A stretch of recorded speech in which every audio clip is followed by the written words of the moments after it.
Before you watch this video, I just want to give a fair warning that, I'm going to be getting a little personal. And if you're not new to my channel, that shouldn't come as a surprise because my calling card is transparency. My whole thing is that I try to be as transparent as possible and develop a certain level of self-awareness so that I can share myself with you guys and, you can learn lessons from me so that you don't have to go through the same things that I went through. There's an old saying that an intelligent person learns from their own mistakes, but a wise person learns from the mistakes of others. I'm not sure if I want to call these mistakes, because they were all like part of my growing process. Like everything that has happened to me and everything that I felt needed to happen the way that it did so that I could get to this point right here where I can, be on camera talking to you guys.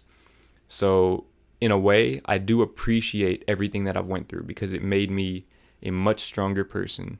My self-awareness is much better than it used to be. And now that I've been on that side and I've managed to dig my way out of that, I can help other people do the same thing.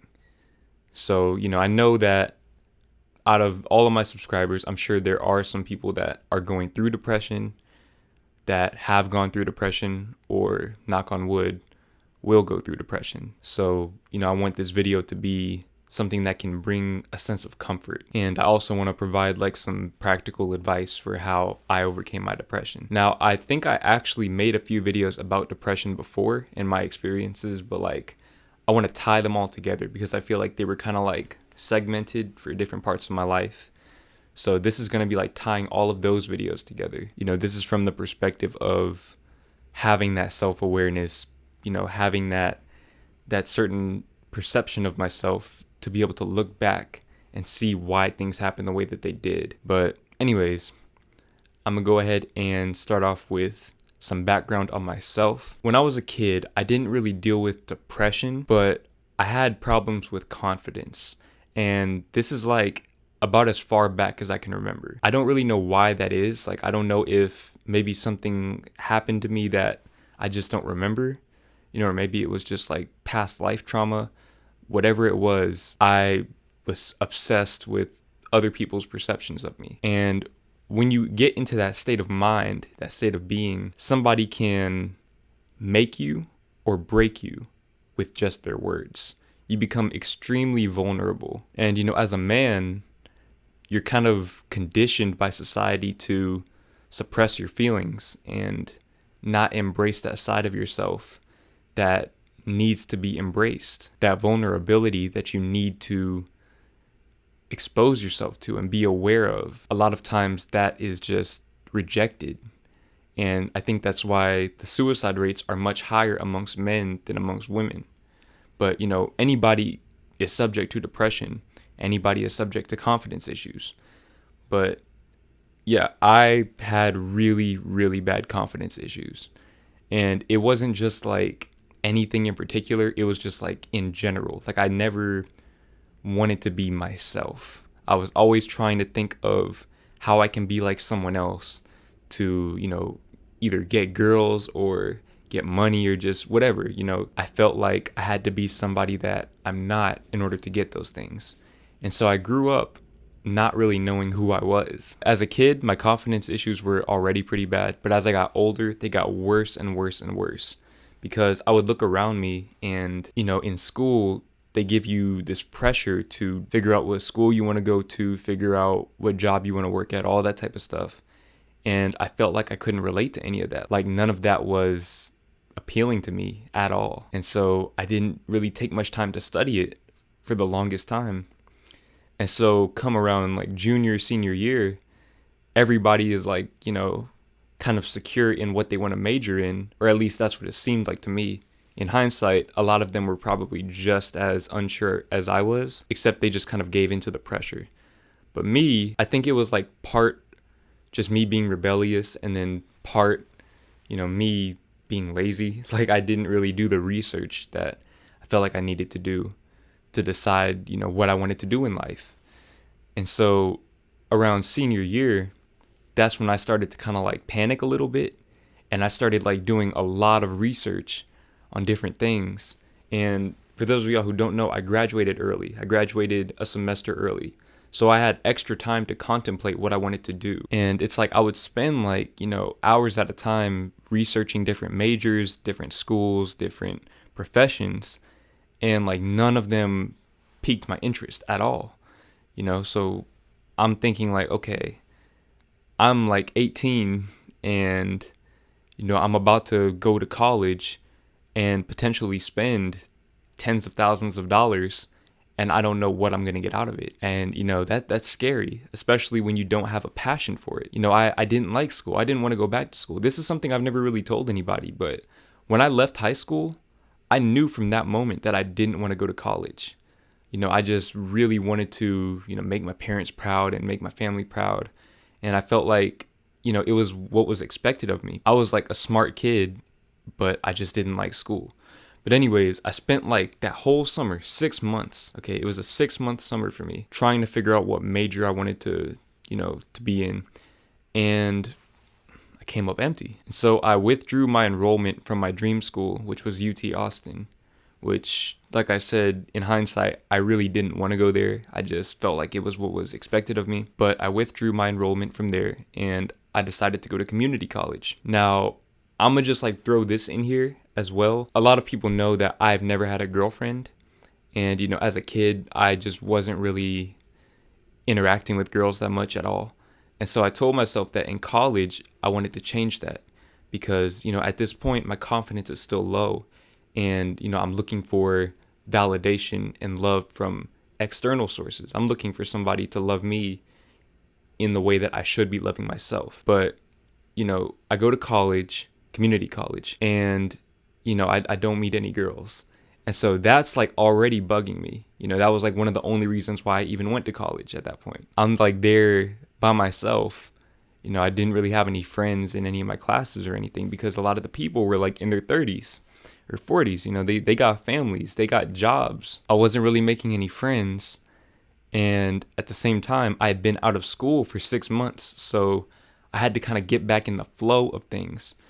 And so I was struggling a little bit. Like I was doing good, but it wasn't like easy in the same way that high school had been for me. Like I was actually having to like put in effort. And this really bothered me because I didn't like school. And so for me to spend extra time doing something that I didn't like to do, that really started to like stress me out, a lot. Now, as I'm going through this process, I'm also still trying to find out what I want to major in. So I'm visiting the guidance counselors. I'm still doing a lot of research in addition to all the extra work that I'm doing. And I think I changed my major like 5 or 6 times in that one semester that I went to college. So, just to put things into perspective, I could not decide on a major. And this really, really was messing with me because I realized that I didn't fit in, but I didn't know what to do at the same time. I felt like my purpose was pulling me elsewhere. I just didn't know where. The only thing I knew was that school was not it for me. Now, also around this time, and this is something that I had never really talked about. I guess I just kind of forgot about this. But around this same time, I started having health issues. I started having trouble like with my skin especially. And like I know that it doesn't seem like that big of a deal, but like it was bad. If you saw me on the street, it would probably catch your eye. And so that kind of like ruined my self-confidence. And I wish I could like show y'all a picture like to show you, what I'm talking about so that y'all don't think I'm exaggerating. But I don't have any pictures because I didn't take any pictures. And I went like probably 3 months without taking any pictures of myself. So basically I was like at my lowest point mentally and physically. My confidence was completely gone at this point. 0. None. I had no confidence at all. Now, obviously, I ended up dropping out of school, and that's when things started to go pretty well, I would say. In fact, right after I dropped out of school, my skin cleared up. I'm not sure if that's a coincidence, but, maybe there's some type of correlation there. It was probably stress related.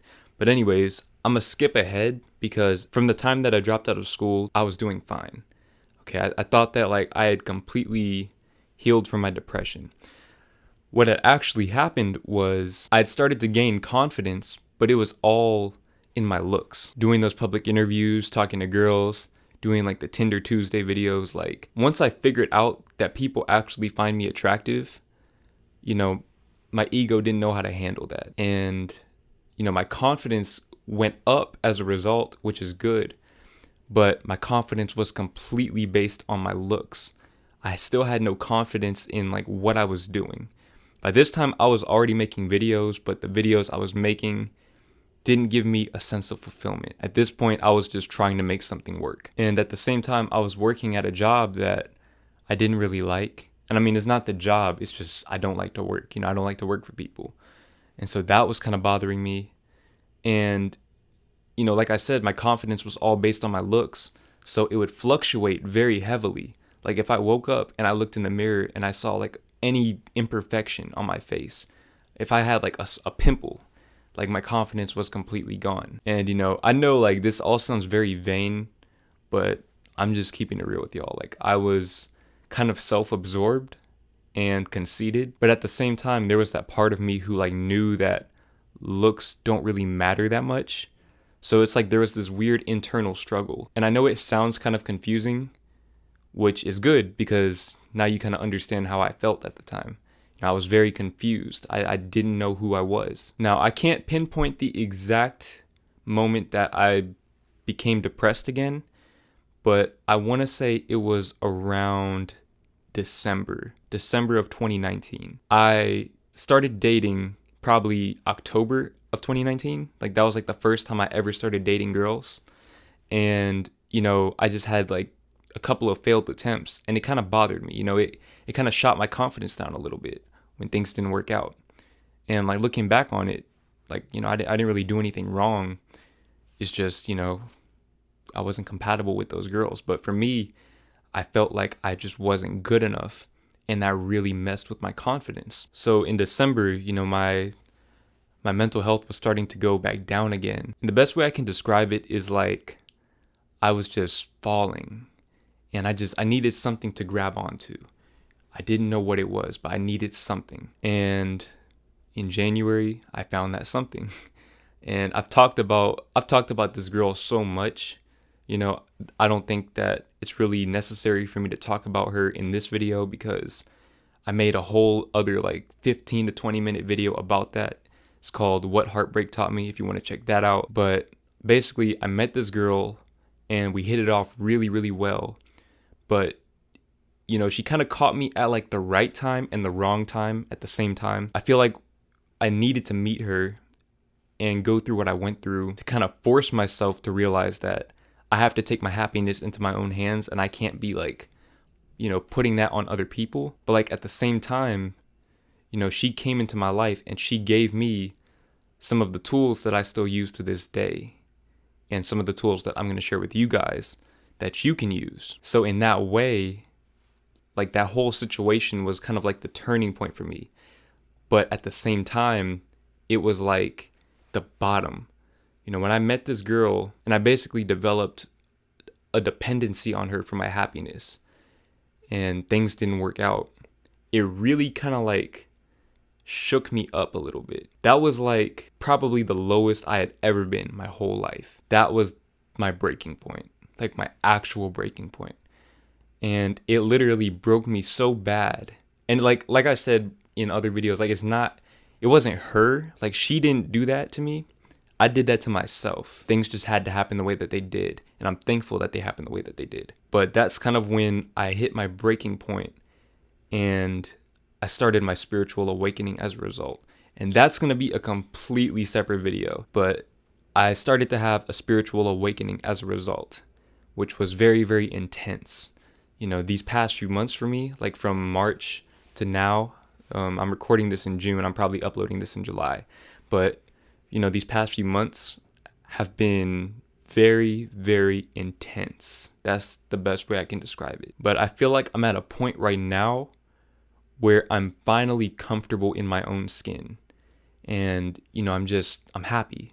And sometimes, like, I have to stop myself and realize that like this is happiness. Like this is what happiness actually feels like.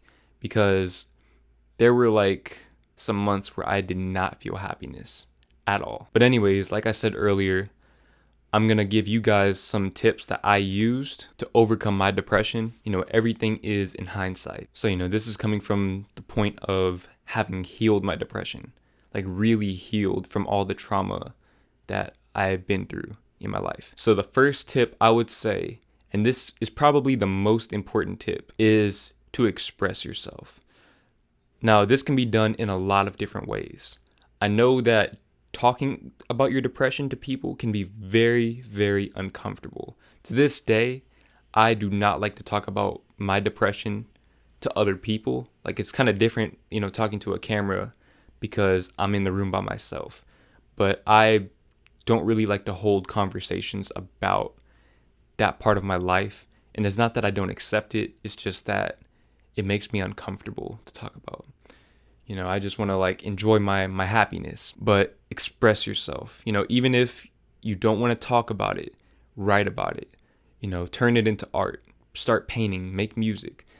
Just do something. It doesn't even have to be artistic, but if you can make it artistic, do that. And you'll find that what will happen is that you'll develop that self-awareness. You'll be able to look back at the painting that you made, or the journal entry that you made, the poem that you wrote, the video that you made. And you'll be able to see it from an outside perspective of what was going on with you at that point. And you can see how far you've come since then. Don't try to hold it in. Don't try to reject it. Don't try to suppress it, because you can't. You cannot, ignore your depression. It'll always find you. The next tip, get outside. Get outside of the house. And I know it's so hard. I know it's hard. There were days when I would literally stay in bed from the time I woke up till 9 p.m. It's hard. But if you can force yourself to get up out of bed and just get out of the house, you don't even have to go anywhere special. You can just go for a walk around the neighborhood. Get some sunlight, get some fresh air, just get moving and just get out of that space, both metaphorically and literally. The next tip that I would say is to exercise, work out. Working out is definitely a big confidence booster, just because that you're doing right for your body. You don't even have to try to, get swole or anything like that. I left that shit alone a long time ago. It's just good to know that you're doing something for yourself, participating in habits of self-love willingly, making that conscious choice to do it until it becomes a subconscious habit. The next thing that I would say is make sure your diet is good. Make sure you're getting your vitamins and everything. Don't underestimate the power of a healthy diet. I'm not saying you have to go vegan like I did, but just make a conscious effort to eat healthy. It goes right along with the working out. You're doing something for your body. You're showing your body that you love it. But at the same time, if you cheat on your diet or you skip a workout, don't get too down on yourself either. Know that just the fact that you even consider doing it shows that you want better for yourself. The next thing that I would say is meditate. Meditating is another thing that brings you back to the moment and helps you develop self-awareness. A lot of my poems that I wrote came right after meditating. I'll meditate and it just flows naturally. I'll make a video on meditation, how to meditate, all that type of stuff, because I know a lot of people kind of struggle with that, but you really don't know what you're missing out on if you're not doing it. The next thing that I would say is start a gratitude journal. This is something that I did not think would work, but when I actually bought one and started writing in it, just, counting your blessings every morning and every night, reflecting on the day and seeing what you did that day. It just does something to you subconsciously. It makes you have a mindset of gratitude, and things will just start to flow to you, including happiness. Depression and gratitude cannot coexist in the same space. Always remember that. The next thing that I would say, delete social media. Don't worry about, if your friends won't be able to talk to you. Don't worry about any of that. Delete social media. You will feel way better for it. Because social media nowadays is less about connecting with people around the world and more about comparing yourself to others. Even if you're doing it subconsciously, you might not know you're doing it. But there's a reason why when you scroll down your feed and you get off the app, all of a sudden you feel like shit. It's because you're comparing yourself to other people. And all people do on social media is show the best versions of themselves. They don't show the struggles that they're going through. But yeah, that's pretty much all I got on that. This video I know is going to be pretty long, probably at least 20 minutes. So if you've made it this far, thank you for watching. I'm currently working on a spoken word project about my experiences with depression. I already have 3 spoken words written, and I might write another one. I'm not sure yet. But, those are going to go a lot more in depth on my experiences. They're going to be very, very raw and maybe a little uncomfortable to watch, which is good. That's what I'm aiming for, because I'm showing you guys a side of me that a lot of you probably didn't know existed. But anyways, if you're going through depression, just know that suicide is not the answer. You can always DM me on Instagram. You don't even have to follow me. My DMs are always open though. Remember that it's okay to cry, especially if you're a man. I know that there's this stigma about that. Let that shit out. Just let that shit out. And never forget, you matter and you're loved.